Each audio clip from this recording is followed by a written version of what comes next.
Hi espresso lovers! Today we're diving into the essentials of brewing espresso and why a dedicated burr grinder is your best friend. Using a blade grinder or pre-ground coffee, you won't get the quality you're after.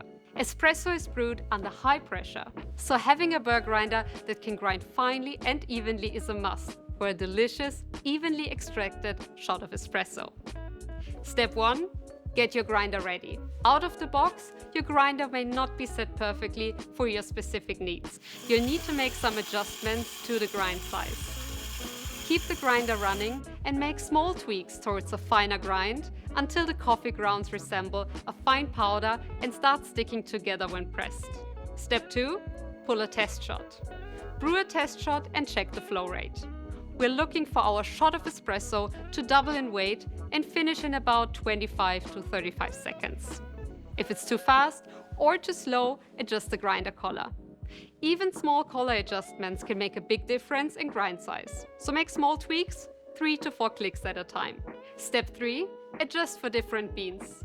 Are you switching between different roast styles? Be prepared for more significant grind size adjustments due to coffee bean density. If you're keeping the same coffee or roast style in your hopper, your grind adjustments will be smaller and less frequent. Step 4. Fine-tune your grind.